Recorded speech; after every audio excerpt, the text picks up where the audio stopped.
Allô tout le monde, bienvenue dans ce nouveau live thématique.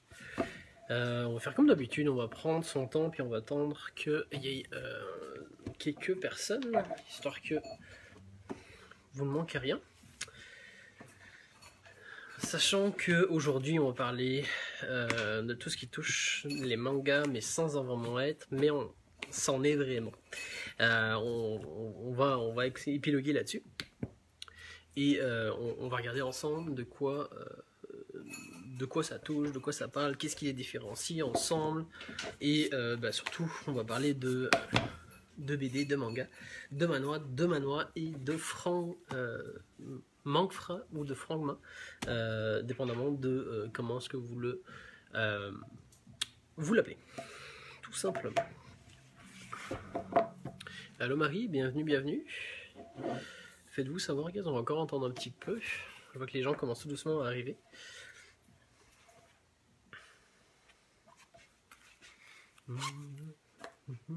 Donc comme je disais tout à l'heure, on va parler de mangas, mais de mangas un peu particuliers, puisque ce sont des mangas qui sont écrits par des auteurs qui ne sont pas japonais, donc qui sont soit chinois, soit coréens, soit français, tout simplement, du moins dans ce que je vais vous présenter ici aujourd'hui.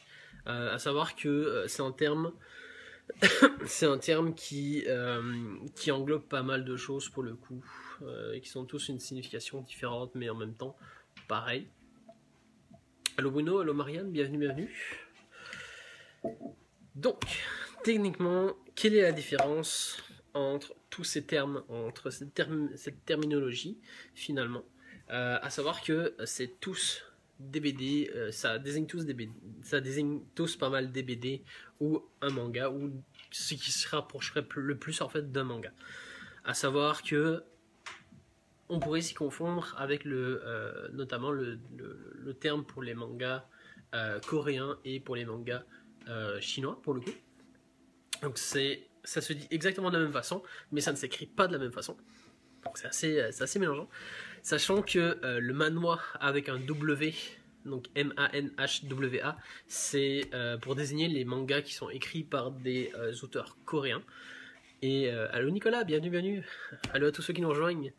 Et pour le coup, le manhwa avec M-A-N-H-U-A, ce sont les mangas ou les BD qui sont en général écrites par des auteurs chinois ou thaïlandais de mémoire. Donc ça englobe ça. Puis bien évidemment le frangma ou le mangfra pour le coup, qui est un terme qui est apparu assez récemment, sont des mangas qui sont écrits par des auteurs français pour le coup. D'où la diminution, puis le diminutif manga et français, qui fait le mangfra. À savoir que malheureusement je me suis rendu compte que je n'avais pas beaucoup de stock en boutique, donc, du moins concernant ce style de manga pour le coup. Vu que la vidéo puis le live risque d'être assez short et que vous la prévenez. Alors, commençons avec une nouveauté, donc pour le coup qui est un manhwa coréen, donc qui est un Killing Stalking, qui est un manhwa pour le coup qui est arrivé tout récemment, qui n'est pas à mettre dans toutes les mains. Malheureusement, c'est vraiment c'est à la limite entre le seinen et le yaoi pour le coup. Donc c'est assez perturbant, puis c'est assez rough à lire, puisque on va suivre en fait deux garçons, donc les deux garçons à la couverture.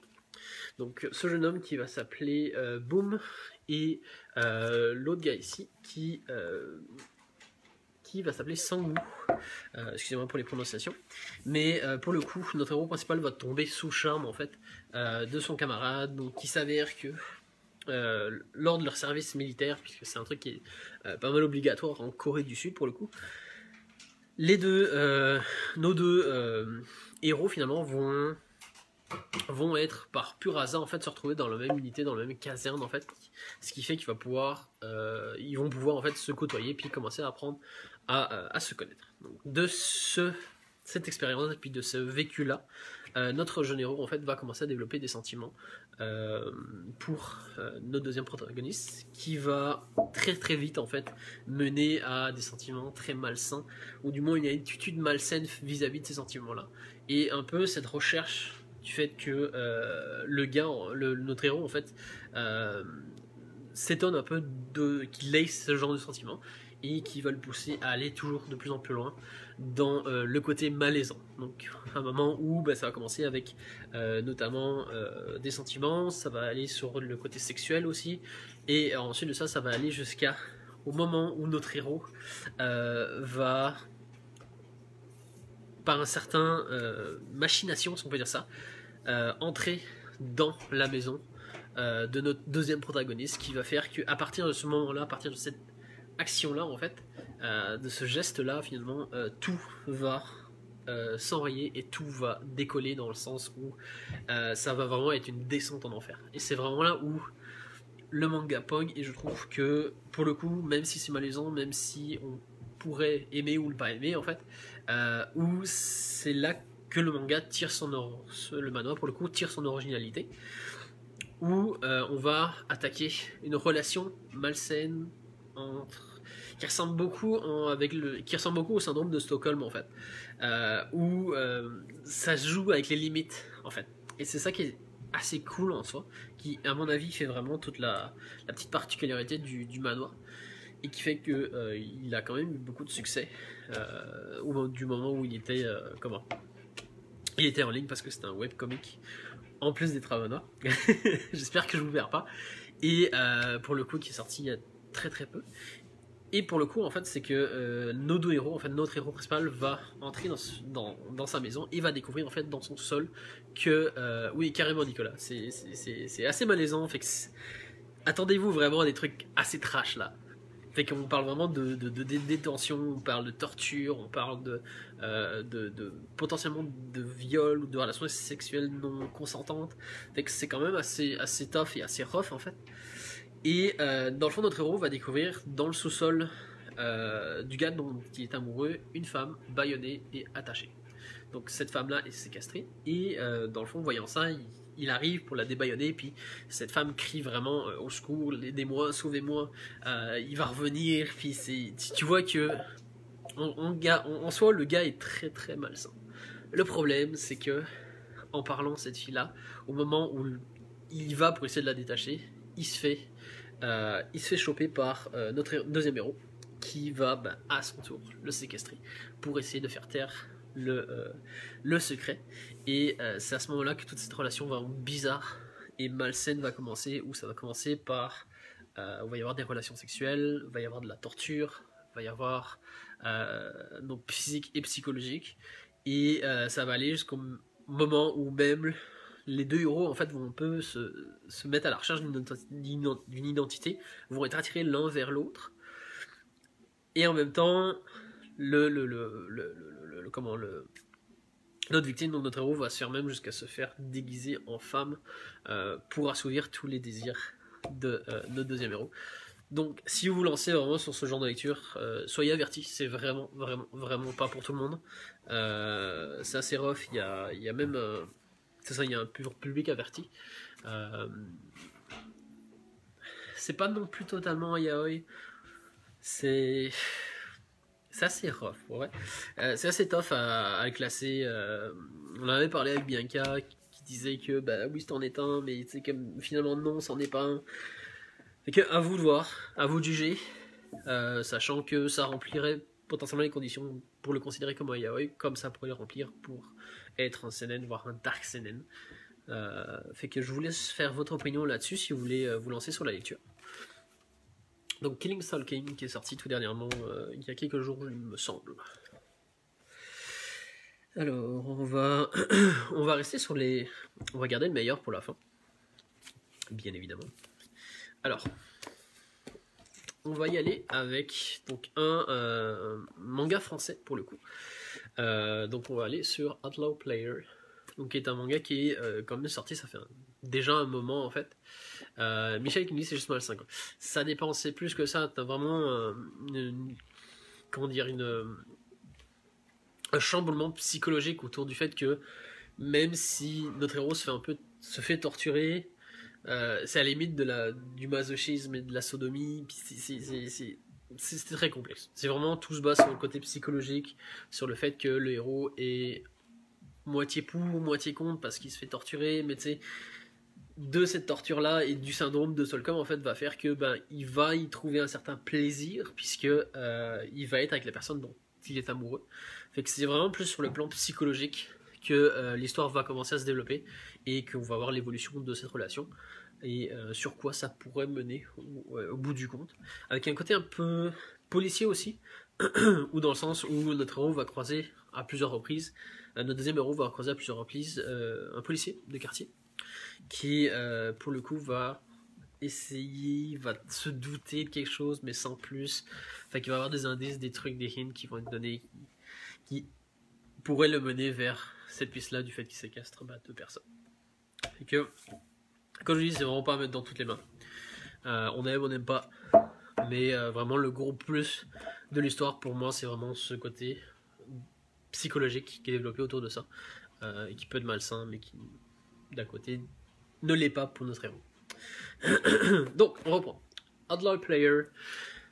Donc, pour le coup, qui est un manga français, qui a été écrit par l'auteur, sous un pseudonyme, donc Shonen, pour le coup. Alors, il faut savoir que ça s'aligne sur la lignée des Sword Art Online. Donc, pourrait être considéré comme un isekai RPG où, dans le fond, on va retrouver notre héros qui, grâce à une technologie de réalité virtuelle, en fait, va se retrouver coincé dans un jeu vidéo. Donc, dans ce jeu vidéo, en fait, les règles qui sont en place dans ce nouvel univers, pour le coup, ils sont assez lousses, assez larges, dans le sens où tu peux être ce que tu veux. Donc, dans le fond, tu peux choisir vraiment tout ce que tu veux. Tu mènes vraiment ton aventure. Et pour le coup, le scénario fait beaucoup penser au livre que je lisais quand j'étais petit. C'était l'héros l'histoire dont vous êtes le héros, qui est un peu similaire en fait, où dans le fond, c'est toi qui vas vraiment diriger, choisir vers où tu irais. Donc, ce qui va être le cas de notre héros pour le coup, qui va devoir évoluer dans ce nouvel univers qui, malheureusement, en fait, il va rester bloqué et du coup, l'enjeu est totalement différent puisqu'on n'est plus sur du virtuel, on est sur le fait que, voire même de la science-fiction, parce que c'est son esprit qui est coincé dans ce jeu-là et pour le coup, on ne sait pas ce qui se passerait si notre héros venait à mourir dans le jeu. Est-ce qu'il se réveillerait? Est-ce que ça ferait un game over juste sur le jeu, ou est-ce que ça ferait un game over tout simple pour la vie, puis qu'il perdrait sa vie en fait, en même temps qu'il perdrait la vie de son caractère, pour le coup. Nicolas Kenny, moi aussi j'ai beaucoup lu les livres dont vous êtes l'héros. Oui, c'était tellement bon. J'adorais ça. Ça, et puis les livres Charles de Paul aussi, qui étaient excellents. Et pour le coup, à savoir que quand Outlaw Player est sorti, j'ai vachement été impressionné par les dessins. Je vous montre un petit peu. Pour vraiment un auteur, pour le coup, que je ne connaissais pas. On voit vraiment que le dessin est vachement bien contrôlé, puis c'est incroyable. Ça a vraiment une petite vibe très berserk, très bestiarius, vraiment comme l'auteur de Rainbow. C'est Grimlood aussi pour le coup, principalement sur les monstres et sur le côté action qui est vraiment très cool. Fait que c'est ça, donc là aussi notre héros qui, au fur et à mesure de son aventure, va rencontrer d'autres personnages, d'autres humains en fait coincés dans ce jeu-là, et qui vont, oui ou non, faire du chemin ensemble, et on va voir en fait toute cette évolution.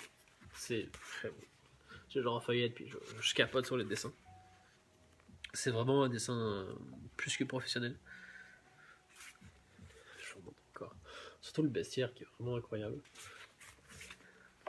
Non, je pense que vraiment, si on laisse le côté, si les personnes, si vous êtes comme moi, puis vous n'aimez pas trop le genre isekai, si vous laissez de côté ce genre isekai, c'est en fait un univers médiéval fantasy incroyable, puis vraiment bien monté, pour le coup. Et quand je vous dis, surtout au niveau bestiaire, c'est fou. C'est fou. Encore une fois, juste des planches à couper le souffle, c'est incroyable. Michel qui nous dit mais la comparaison avec Sword Art Online doit venir rapidement. Oui, bah oui, ou de le soit, ou de le fait. Le sujet est le même, la thématique est le même, mais ils vont tous les deux évoluer avec les codes qui sont propres aux deux jeux en fait. Donc Sword Art Online va vraiment évoluer avec les règles du jeu dans lequel Kirito et Asuna sont, et à l'inverse, notre héros va faire. C'est vraiment juste le plot twist de départ qui est vraiment similaire. Après ça, c'est vraiment deux univers totalement différents où Sword Art Online, on va vraiment voir le côté très jeu vidéo, on va voir très le côté numérique et digital en fait. Juste tout simplement quand il s'avère qu'il tue un ennemi finalement, c'est le fait que cet ennemi en fait se décompose digitalement, si on peut dire ça. On voit toutes les particules le coding en fait qui le constitue, si on peut dire ça. Et là c'est vraiment un univers à part entière où c'est le héros qui est dans un univers fantasy et ça reste un univers fantasy en soi. Fait que dès le moment où il vient tuer une créature, s'il veut bouffer le sanglier qu'il a abattu, bah, il va pouvoir le manger. Puis ce qui va rester de cette créature, ça va juste des os qui va être là. Fait qu'il y a moins ce côté très numérique, digital qui est mis en avant. Fait que c'est vraiment, même si ça a le même plot twist de départ, c'est vraiment quand même deux choses qui sont sensiblement totalement différentes.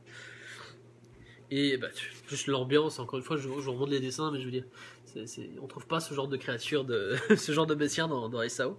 Mais non, c'est très très très très très cool. Je peux vous montrer encore une fois, c'est l'arme dont il est équipé sur le bras. Donc c'est vraiment deux mangas similaires, mais totalement différents en même temps. Encore une fois, on joue beaucoup sur les limites. Mais qu'avec l'humour et tout ça, qui fait très très très très très, très shonen pour le coup. Mais non, très très cool pour un premier manga. J'ai le premier manga de l'auteur qui nous arrive dans les mains pour le coup. Et assez impressionnant. Donc, si ça vous intéresse, c'est Outlaw Player. Donc continuons. Resution pour le coup, avec un manoir pour le coup. Donc alors j'en ai deux. Donc c'est tous les deux du même auteur. Mais je voulais quand même vous le présenter. Il y a un des deux qui n'est plus commandable malheureusement, mais je trouvais ça quand même assez pertinent de vous le présenter. On a Defense Devil ici, hop, solo cover dans le fond, qui est pour le coup le même auteur que Ariadi, donc pour le coup qui va être le deuxième, et son œuvre la plus récente, qui a été traduite tout simplement. Alors commençons avec Defense Devil pour le coup. Donc c'est un manga qui a été terminé en 10 tomes. Quand je vous dis c'est lui qui est malheureusement qui n'est plus trouvable, mais ça peut toujours être intéressant de vous le présenter pour voir que finalement l'auteur a quand même déjà une petite carrière derrière lui et qu'il n'est pas à son premier coup d'essai pour le coup. Alors dans ce manga on va suivre notre héros ici en fait. Donc, la petite particularité en fait, c'est que notre héros est un démon. Donc, et pas n'importe quel démon. Donc, c'est le démon Kukabara qui, pour ses élans de gentillesse, en fait, a été chassé de l'enfer. De ce fait-là, en fait, du fait de cet exil, en fait, tous ses pouvoirs, ou une grande partie de ses pouvoirs, lui ont été enlevés par la même occasion. Et il va essayer de se mettre à la recherche d'un moyen pour retrouver ces 10 pouvoirs-là et retrouver sa force d'antan. Donc en gros, c'est gros plot twist. Pour ce faire, il va se lancer sur une méthode assez particulière en fait. Donc il va se faire l'avocat des âmes qui sont en enfer, mais qui ont été accusées à tort, qui ont été envoyées à tort dans l'enfer.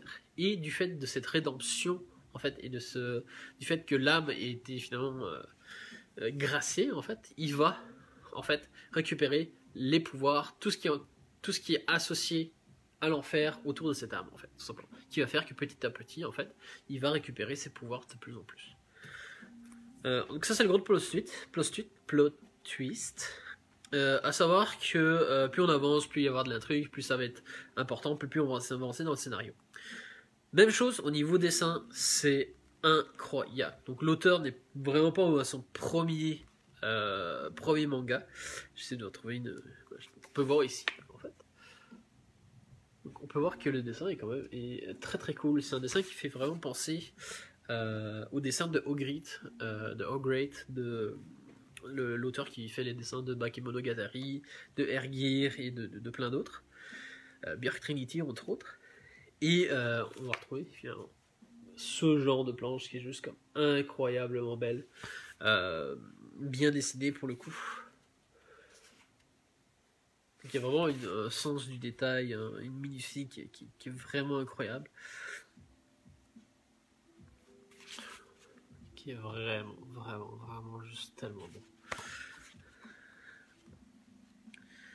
Puis même chose en soi. Donc, 10 tomes, terminé, c'est vraiment, on va retrouver vraiment l'humour de l'auteur, l'action, le dessin de l'auteur qui est juste comme incroyablement beau. C'est à chaque page que tu tournes, en fait, ça te fout une claque monumentale. C'est incroyable. Donc, Defensible, malheureusement qui n'est plus trouvable. Mais ça, je voulais quand même vous le présenter, juste là. Et pour le coup, on va parler de Ariadne, qui est son manga le plus récent, qui lui est encore trouvable, est encore commandable. On va retrouver un peu. Je vais trouver des pages intéressantes.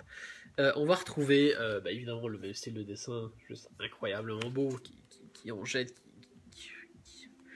ce dessin incroyable qui te crache à la gueule, c'est fou. Et, je veux dire, au niveau de l'histoire, encore une fois, c'est assez original. Donc tout commence avec en fait une explosion. Donc cette explosion, donc il y a quand même quelque chose qui descend du ciel en fait, qui vient tomber sur Terre pour le coup, et de cette explosion là en fait, donc on résout un désastre finalement, et en fait la deuxième vague, le deuxième postulat en fait, deuxième constat en fait de cette explosion de cette étoile en fait qui se crache, ou ce météore, on ne sait pas trop exactement ce qui s'est passé, mais en fait on va faire que certaines personnes en fait vont développer des pouvoirs, tout simplement. Donc on va les appeler, je sais plus comment on les appelle, on les appelle les altérés, donc les altérés en français, qui vont acquérir des pouvoirs surnaturels. Donc, rendu là, et suite à cette acquisition en fait de pouvoirs en fait, vont faire que dans le fond l'ordre des puissances vont totalement changer, tout simplement. Donc il y a vraiment les personnes qui vont vraiment rester discrètes et se dire écoute, si je viens amener à dire que j'ai un pouvoir, ça va amener qu'à du mauvais en fait, et à l'autre bord en fait on va avoir les mauvaises personnes qui vont avoir acquis ce pouvoir là et qui vont en faire qui vont l'utiliser pour eux-mêmes en fait, et ils vont faire du mal, des crimes, et j'en passe. Pour contrer à ça, le gouvernement a mis en place une prison toute particulière.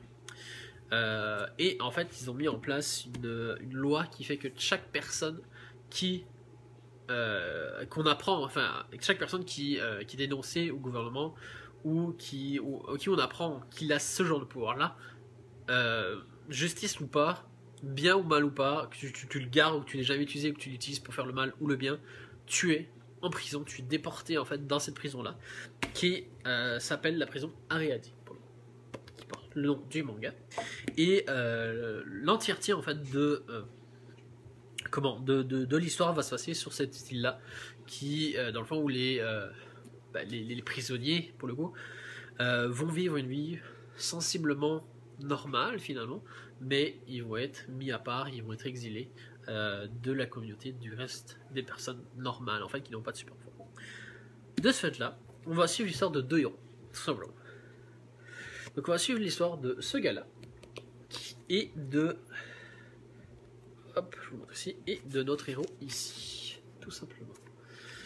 Donc à savoir que notre héros a un pouvoir pas si exceptionnel que ça, puisque notre héros a la capacité en fait de dès le moment où il touche quelque chose en fait, de désagréger, de désassembler en fait ce qui touche. Donc ça fonctionne pour tout en fait, donc que ce soit des objets ou des êtres humains ou des êtres vivants tout simplement, ce qui le rend comme totalement hautement dangereux jusqu'au moment où il va être amené en justice, puis il va être en fait déporté, ou il s'en va pour être déporté, où il se fait la rencontre avec sa mère, et sous le stress, étant donné qu'il ne contrôle pas ce pouvoir, ça va affecter sa mère. Donc il va avoir peur de ce pouvoir là, qui va faire en fait que il va avoir du mal à l'utiliser, à se faire une place, à l'utiliser pour ne serait-ce que pour se défendre en fait, puisque cette île là en fait est régie par un corps militaire finalement qui sont là pour les encadrer, mais vraiment tout ce qui se passe avec les détenus en fait, c'est vraiment la loi de la jungle pour le coup, c'est celui qui est le plus fort qui fait sa loi pour le coup. Et en parallèle, on va suivre l'histoire de ce gars-là qui arrive en fait sur cette île de façon assez particulière, fait qu'ils sont tous amenés par bateau, sauf qu'il s'avère que les personnes qui sont à même de créer des problèmes avec leur pouvoir semble assez plus fort que d'autres en fait, sont incarcérés dans des containers le temps du voyage. Et il s'avère que notre héros ici, son pouvoir, c'est de ne pas avoir de pouvoir. Il y a toute une petite description, un petit truc autour de ça, je ne veux pas vous dire parce que ça vole un peu le punch en fait, autour de ça. Et pour le coup, c'est ça. Donc suite à ce punch-là que je ne vous vendrai pas, ils vont arriver sur leur île et savoir que l'île en fait est dirigée internement en fait par 4 clans finalement.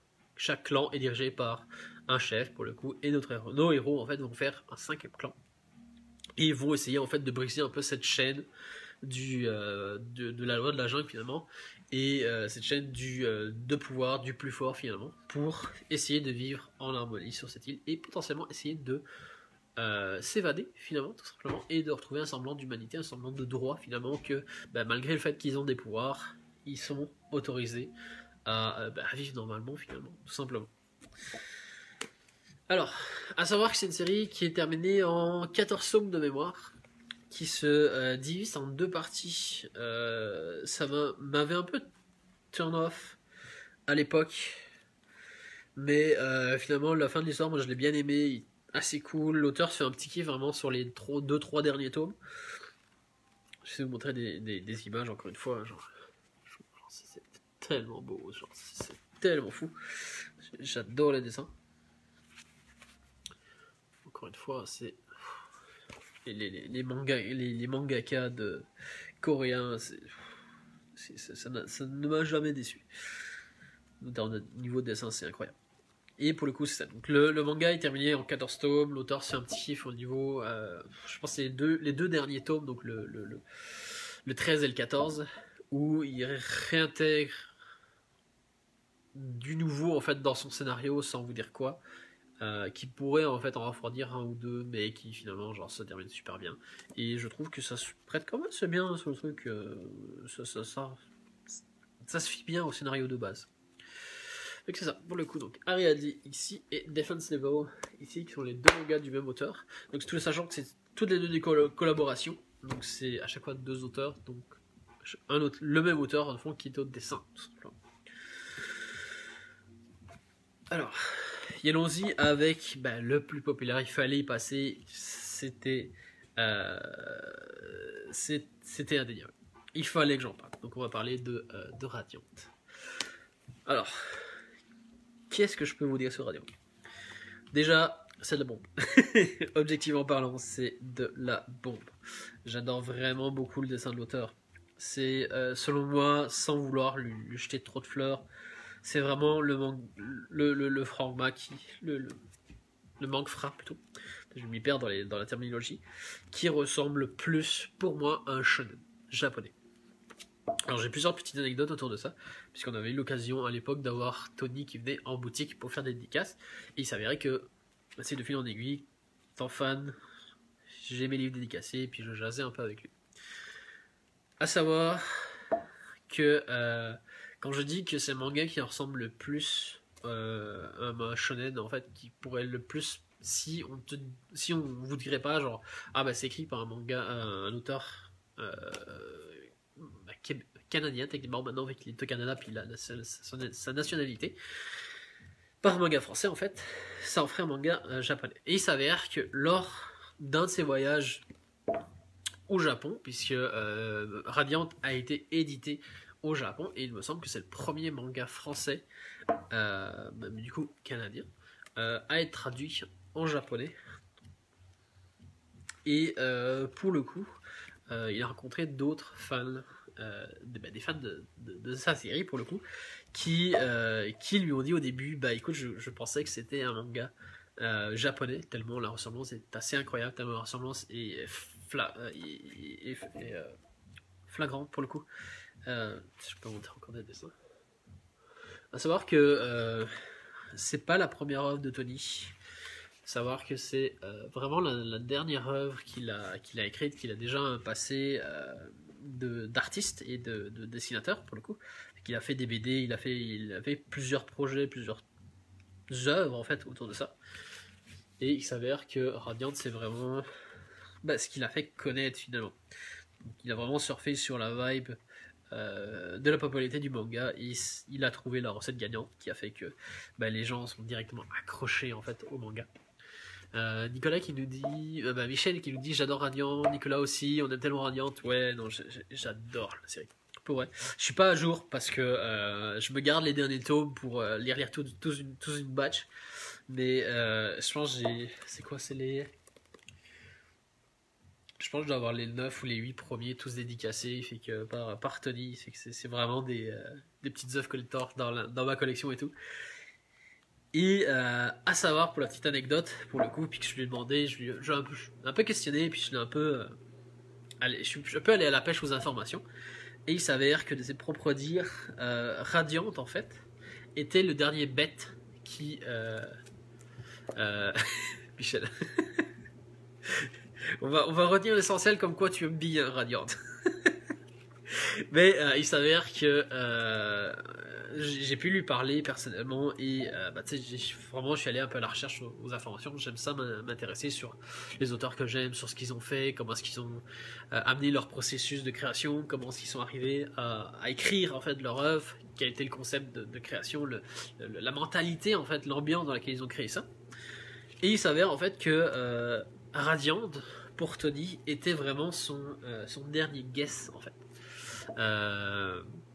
C'était vraiment la dernière chance qu'il se donnait en tant qu'artiste et dessinateur pour le coup, et pour le coup ça s'est bien mis en place puisque le succès a été au rendez-vous et écoutez, c'est un des seuls mangas qui n'est pas japonais, qui est édité au Japon, où il y a des fans qui à chaque tome en fait est traduit puis importé, ce qui est très très cool pour Tony pour le coup. Nicolas qui nous dit j'ai lu le tome 14 la semaine passée. Ah, pour vrai, mon dieu. Et Michel qui nous dit c'est mon prochain achat. Oui, pour vrai, sauter dessus, c'est vraiment très très cool. L'univers qui pose et le concept de la fantasia, comment est-ce qu'il utilise, j'aime vraiment beaucoup. Puis tout le mystère qu'il y a autour de notre héros. Puis plus on avance dans l'histoire, plus on va essayer de découvrir, plus il y a de mystères que quoi. Ok, mais ça tu m'as dit ça, ok, mais ça c'est comme, attends, puis plus t'avances en fait, c'est comme ça t'amène des réponses, mais en même temps t'amènes une réponse, ça t'amène 3 questions sur l'univers. Ok, mais j'apprends ça, fait que d'où ça sort, puis ça se met en place. C'est très très cool. Donc pour ceux qui ne connaîtraient pas, par exemple, de quoi ça parle Radiant finalement. Donc Radiant en fait c'est l'histoire de Seth ici, notre héros, donc qui est un personnage avec des cordes en fait. Dans l'univers de Radiant en fait, il existe ce qu'on appelle la fantasia. Donc c'est sensiblement l'équivalent de la magie en fait. C'est juste que ça a le nom de la fantasia et que ça a des particularités très assez différentes de la magie, fait que c'est vraiment interprété différemment, puis en même temps pas si éloigné que ça.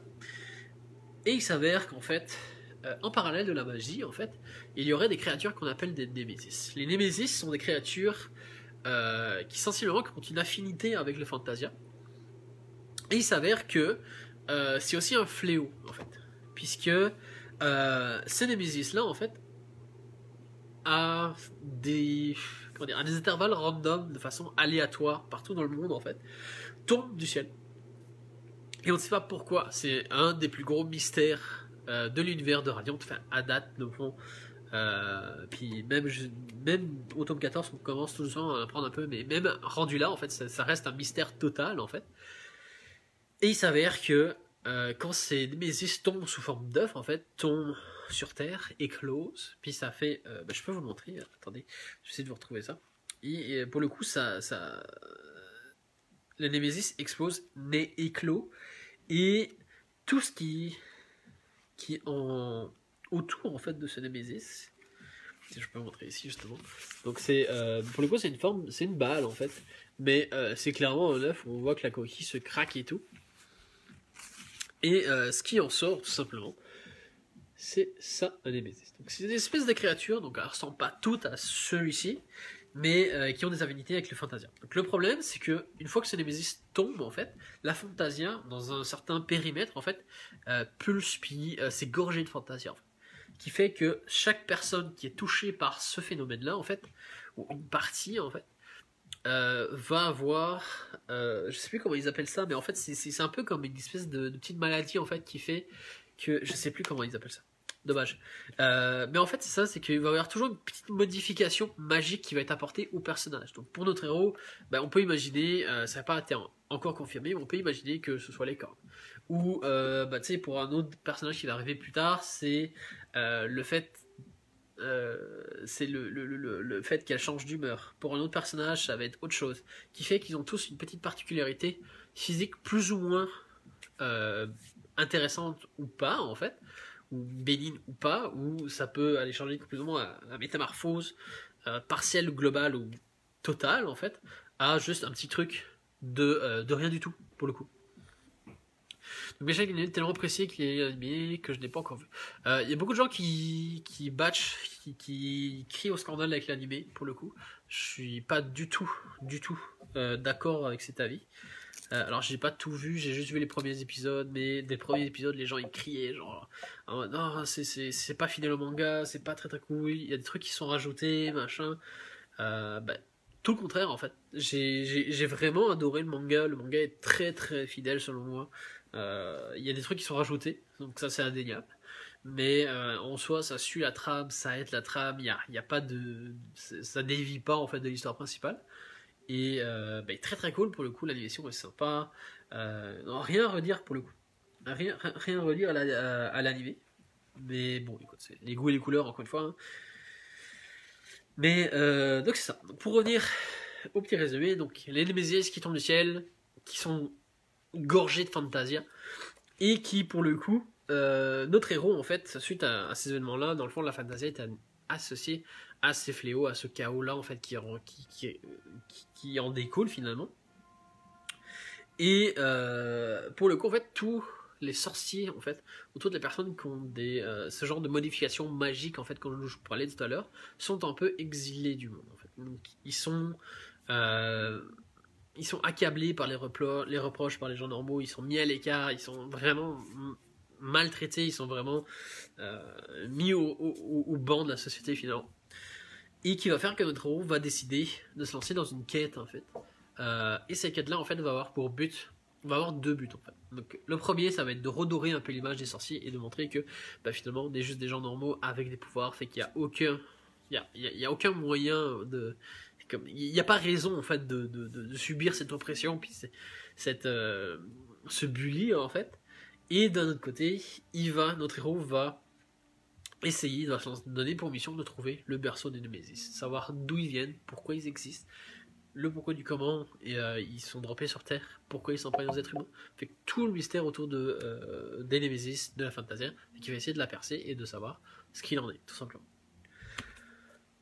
Très très cool. Pour le coup, c'est de mémoire, c'est le seul manga non japonais que je suis. Des personnages hauts en couleur, de l'humour qui se colle beaucoup à l'humour français.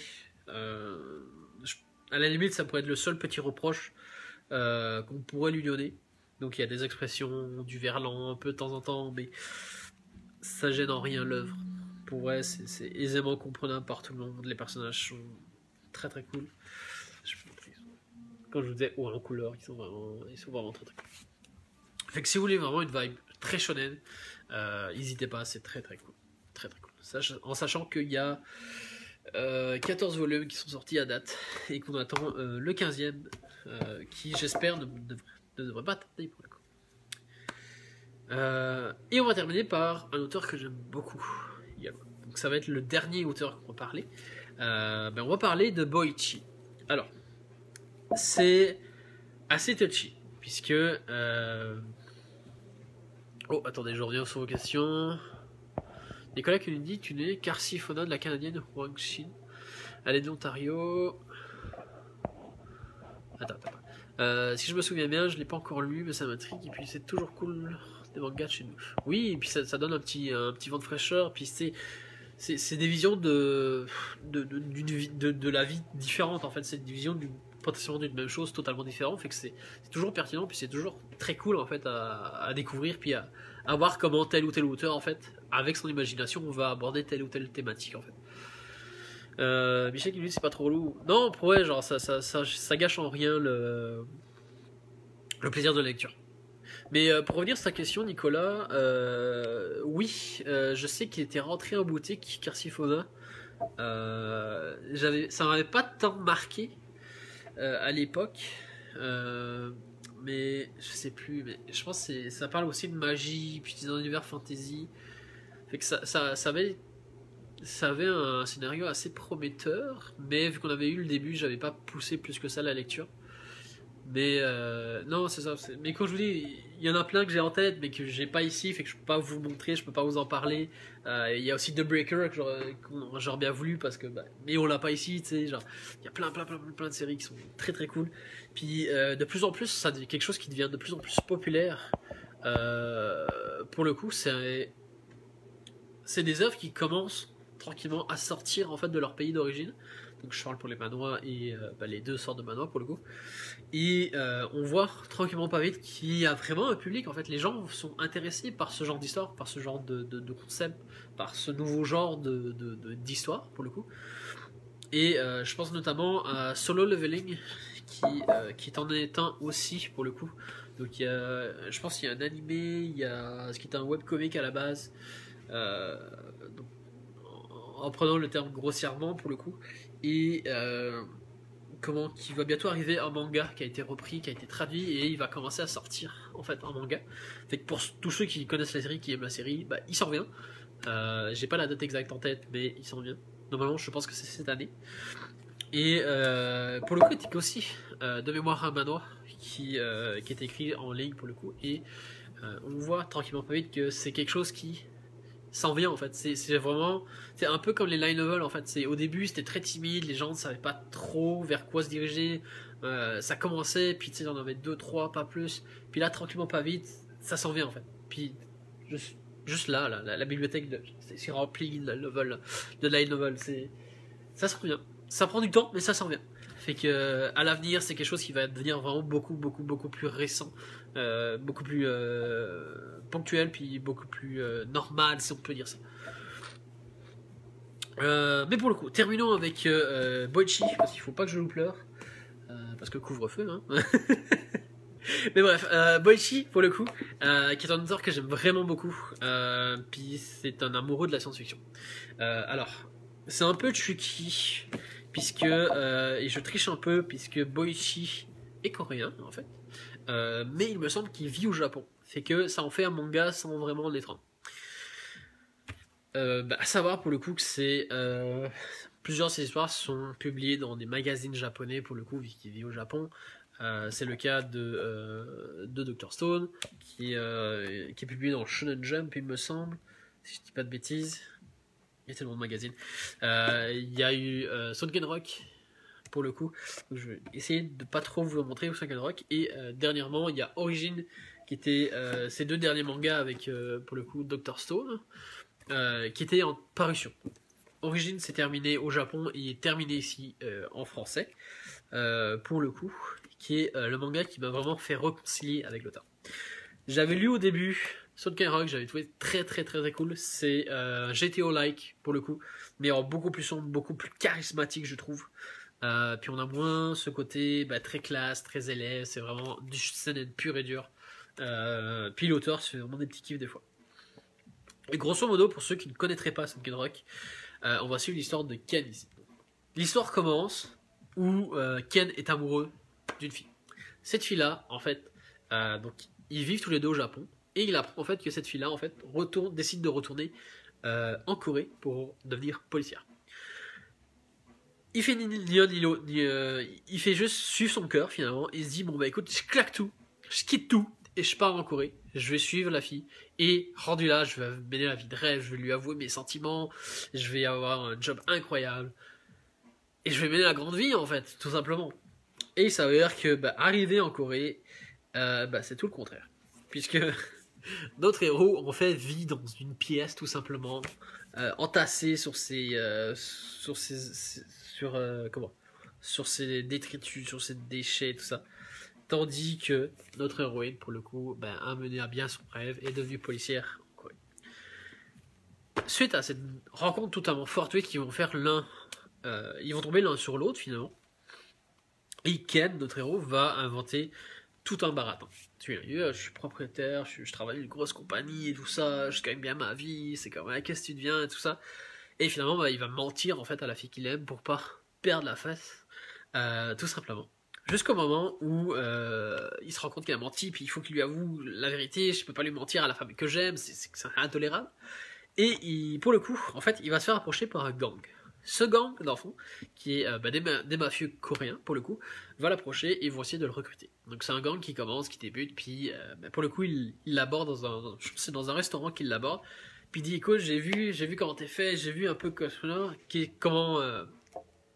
de quoi t'es fait, en fait, de quel bois t'es fait, finalement. Fait que, viens, rejoins le clan. Puis Ken, il est comme, non, tu sais, genre, j'ai pas envie de traîner, j'ai pas envie de devenir un criminel, un mafieux, tu sais. Puis, finalement, de fil en aiguille, en fait, il va y avoir des trucs qui vont se passer, et finalement, il va se faire proposer la place de boss, en fait. Fait qu'il va devenir le padre, enfin, l'équivalent du padre, pour le coup, d'un gang de mafieux coréens. Et en fait, on va suivre en fait son évolution. Donc l'évolution du petit gang. Donc je pense qu'ils sont 4 ou 5, genre vraiment à tout casser, jusqu'au moment où il va grimper dans l'escalier en fait de la popularité et devenir un grand nom de la mafia.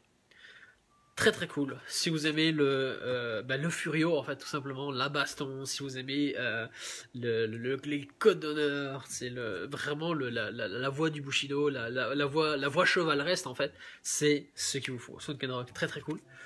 Et pour le coup, c'est beaucoup de batailles de valeurs, beaucoup de écoute, t'as touché un des miens, je vais venir, je vais te péter la gueule, je vais défendre les miens par les poings s'il faut.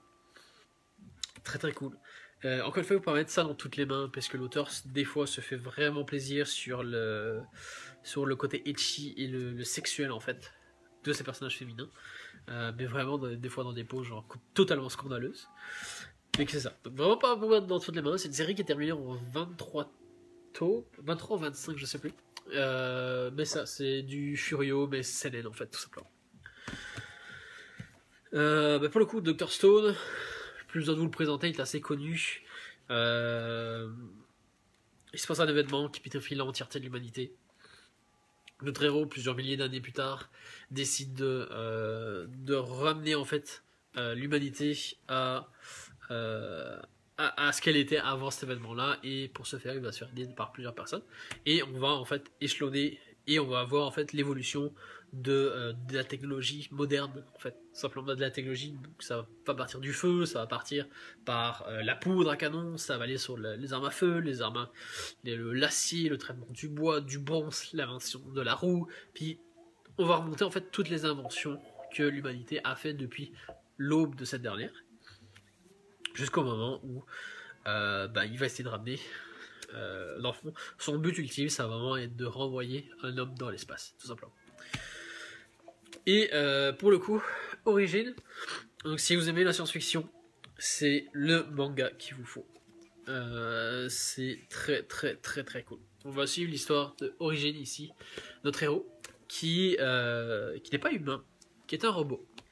Ça fait très écho en fait aux trois lois de la robotique d'Isaac Asimov, puis de l'œuvre en fait de son cycle des robots. Et dans le fond, on suit notre héros qui, son but ultime en fait, donc au chevet de son père en fait, vraiment au tout début en fait du manga, va lui dire, bon écoute Origin, vis la façon la plus humble possible en fait. Et en fait, de ses propos incertains puis alambiqueux en fait, il va essayer de l'interpréter de différentes façons et faire en fait un peu l'expérience de la vie. Son but ultime, c'est vraiment de se départager de sa condition robotique en fait, et de faire l'expérience des sentiments humains en fait, puis de devenir un humain à part entière, un être pensant.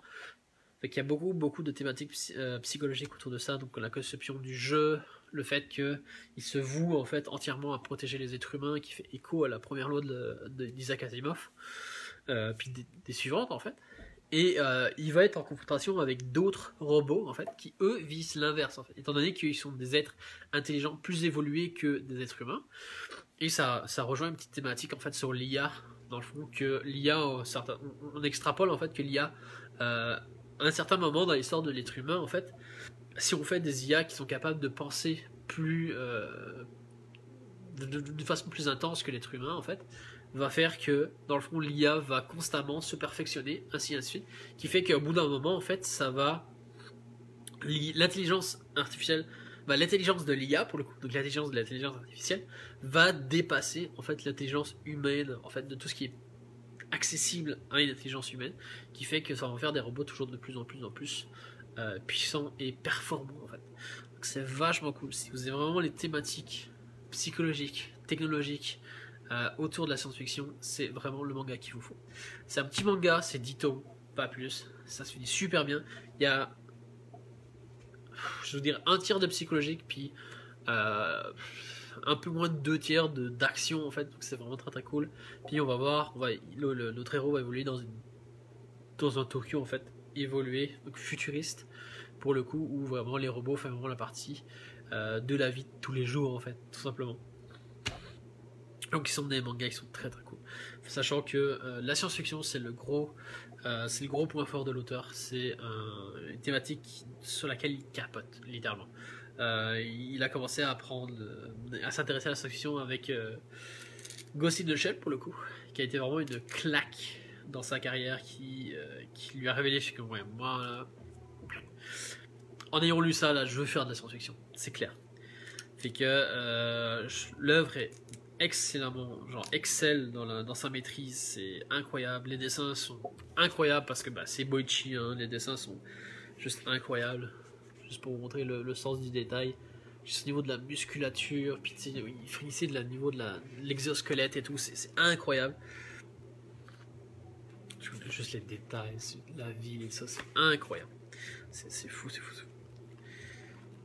Je vais vous montrer des pages où il y a plus d'action pour le coup. Ici, où ça va être sa première confrontation avec les autres robots dont je vous parlais. Donc, le dessin est incroyable, encore une fois. L'auteur fait un job incroyable. C'est ce qui conclura le live d'aujourd'hui, malheureusement. J'espère vous avoir donné envie de lire des choses. Pour vrai, c'est toutes des séries qui sont vraiment très très cool, qui sont vraiment uniques vis-à-vis d'elles-mêmes, en fait, tout simplement. C'est ça. Voilà ce qui conclut pas mal le live d'aujourd'hui. C'était tout ce qui touche le manhwa et le mangfra pour le coup. Sont des œuvres qui sont reconnues par leur père, qui sont excellentes à lire, sont vraiment sympas. Sur ce, faites attention à vous, prenez soin de vous. On se retrouve probablement la semaine prochaine pour un nouveau live ou une nouveauté, présentation de nouveauté. Sur ce, prenez soin de vous. Bye bye là.